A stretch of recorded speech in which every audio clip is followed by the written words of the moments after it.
If you have a pen and paper ready, this is an important time to take it out. We're going to be talking about some of the key language and concepts that are important for you to know as a manager looking at a balanced scorecard. On the next slide, there's quite a complex graphic. I don't want you to panic. I want us to go through it step by step so that you understand how all of these pieces fit together. Let's dive in. So what we have here are the three main components of a balanced scorecard. We have the actual balanced scorecard, and remember, we have our perspectives. We have a strategy map which informs a balanced scorecard, and then we have an action plan. So let's look at each of these together.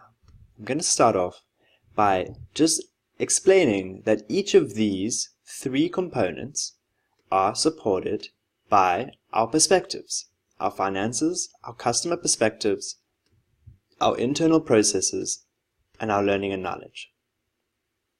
Now let's dive in to the strategy map. A strategy map describes the links between our perspectives. It is, as a manager, very important to understand how finances, for example, links to our internal processes, our customers, and our finances. So let me give you an example of how this looks. We have in our finances both to improve productivity and grow revenue. In order for us to improve productivity and to grow revenue, we have to think about the products and services that we provide and the time we provide them as well as the cost. So to improve productivity, we need to lower our costs and improve customer satisfaction. We also need to think about how we can improve quality and enhance our brand, because this will result in long-term growth in our revenue. So, to ensure that we can improve the customer experience, we have to ensure operational excellence with innovation as well as being socially responsible. So, in terms of our internal perspectives, we think about our operational excellence, our alliances, our process innovation, and our socially responsible perspectives. How can we ensure that even if we put the processes in place, that they will actually be implemented? And this is where strategic jobs and systems comes in relation to our learning and knowledge. We focus on our skills and our information systems.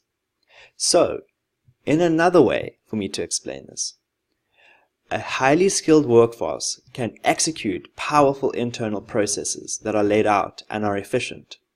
Those powerful internal processes matched with good and solid skills can result in higher customer satisfaction in the products and services that you provide. And these higher customer satisfaction will both grow your revenue in the long term and, if systems are executed efficiently, improve productivity. So, instead of just thinking about the links between these, a strategy map also has the objectives. In other words, what do we want to achieve in terms of our finances? And this is operational costs, capacity, capability, and our brand. And this is what you as a manager would need to think about when you are either evaluating organizational performance or evaluating employee performance. Another way to think about customer perspective is to think about the cost, the time, and the brand, and figure out methods and mechanisms to ensure that your employees are increasing productivity and increasing brand awareness. This results to our internal productivity. How long does it take people to deliver the product? How can we improve? How is the safety and health of our employees? And what is the work environment like?